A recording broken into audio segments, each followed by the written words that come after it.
Hey y'all, welcome to week one. We're getting ourselves out of the gate. Here we go, buckle up, I guess.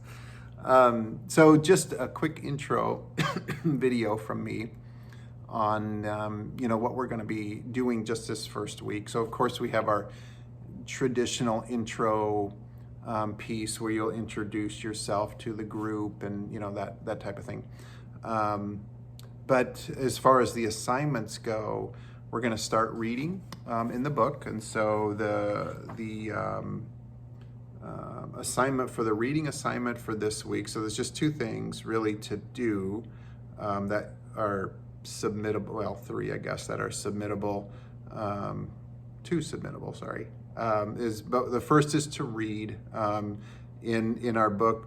First two chapters, 1 and 2. It's about the first 23 pages or so. Submit your introduction. So that's the one submittable. The second one is to do your first research article.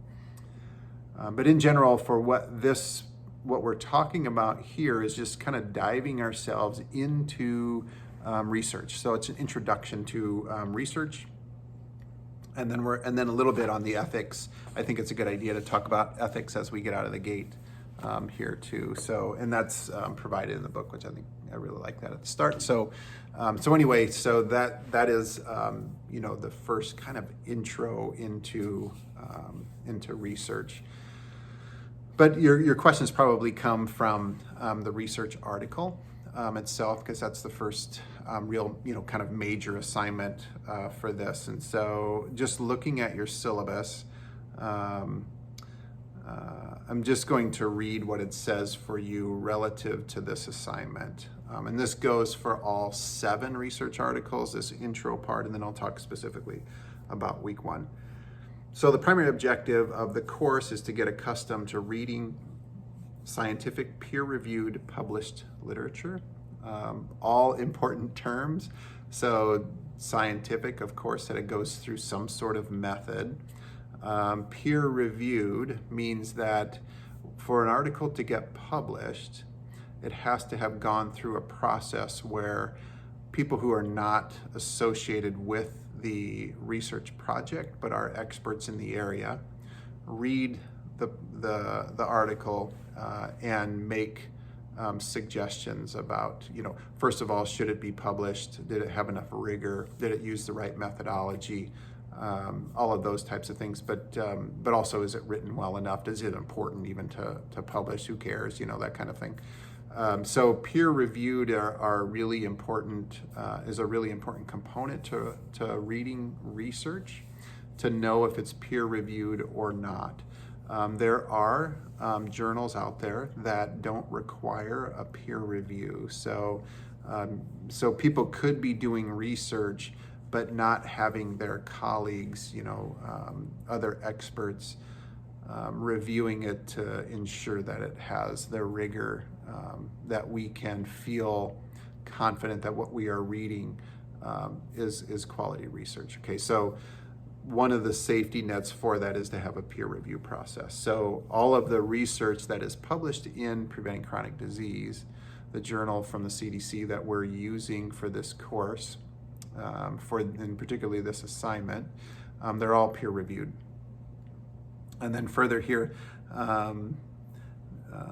many may already be familiar with reading this type of literature for informational purposes. In other words, many people, especially those practicing health sciences, read scientific literature to stay abreast of the latest advancements in the field.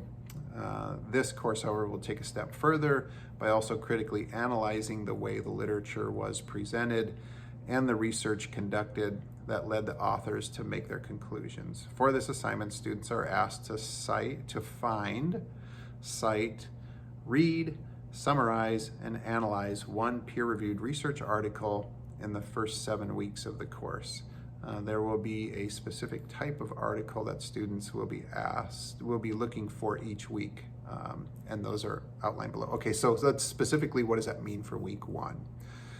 Choose a peer-reviewed article of any kind, so it doesn't matter, it has to just be peer-reviewed, but then it further says within the original research category. So when you look on Preventing Chronic Disease, the journal, what you will recognize are several different categories. What you're looking for is original research. It'll be bolded, and studies will be listed after that. And those are in the category of original research. Like I said in the introduction, this is where a researcher or a group of researchers develop their own research project, carry it through, write it up, and submit it for publication. That's original research, as opposed to someone who is reading research and then writes a summary about it. That's essentially what you're doing here. So you're not doing original research in this course, you're summarizing other people's original research. But what's important is that we know that we're looking at original research. So it has to come from that category. Specifically for this week, week 1, what you'll look for is something that was published in 2022.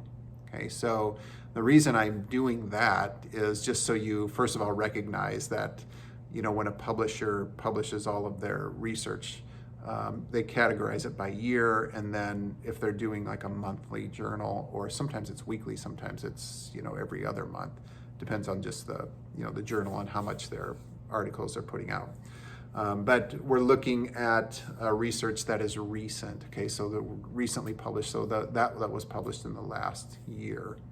So again, what it says is choose a peer-reviewed, so just one, article of any kind within the original research category. So what I mean by any kind is it can be quantitative, qualitative, it doesn't matter, just find something in the original research category that was published in 2022 in the journal Preventing Chronic Disease by the Center for Disease Control and Prevention, and it gives the link, so you've got that there. The requirements for this assignment are, the first thing you'll do is cite the research with AMA style. That's the first thing you're gonna do. So when you write your paper, at the top, after your name and the date, put the citation in there, right at the top.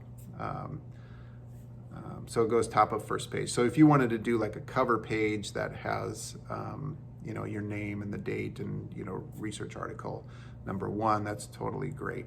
And then, you know, at the top of the first page of the actual writing, so maybe, you know, after the cover page, putting the citation up there, AMA style. And then what you'll do is summarize the research article. So just write a summary of it. What I would suggest, and this is the way I would do it if I were you, but I would do it in the categories that are listed that the author does it in. So typically they do an introduction, a purpose, a methods section, a results section, and a conclusion section. So summarizing those, I think, and you know, putting headings in there just for that. I think that would be a nice structured way of doing this. I think that's a good idea. Third thing, provide your assessment of how this research could be useful within the field of health and wellness. So this is your assessment of it. That comes after the summary.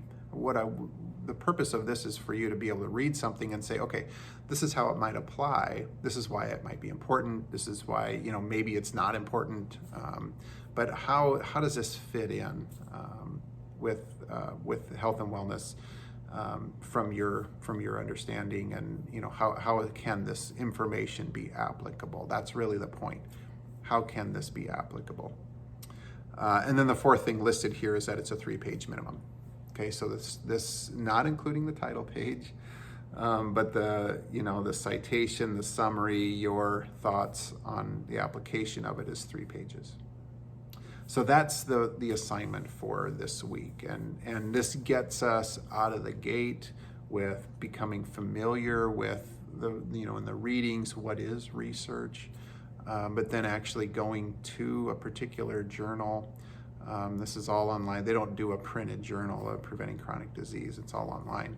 But this week is to become familiar with where do you find it? You know, how is that laid out? How did the CDC lay out this journal so that I can understand how to navigate it, and so forth. Like I said in the intro to the course video, the reason I chose Preventing Chronic Disease is because it's an open access. It's free. You don't have to pay money, have a membership, that kind of thing. Anyone can access it. It has high quality research because the research index, publication index number is quite robust for this journal, which means it's a way to measure if the journal is if it's readable, how often is it used? Does it have high quality research and articles in it? So this is becoming a more of a prominent journal, but also it's one that is, I think, from a content side is applicable for us. Everything's listed in AMA style, which is the style we use in the program. So it seems to be a good place to go for this, and that's why we're using it in this class. So that's what we're doing for week 1. And if you have questions on it, please reach out and let me know. There is no discussion, so in case you were thinking there's something missing here and that's a discussion forum, there's no discussion forum for week 1. We'll do that, and we'll have one of those in week 2. As I mentioned in the intro video, there are only 4 of the discussion forums for this course. So they come in weeks, I believe, 2, 4, 6, and 8. Okay, well, if you have questions, as I said, shoot me a message and let me know. Otherwise, I'm looking forward to getting out of the gate and reading your work. I'll talk to you soon.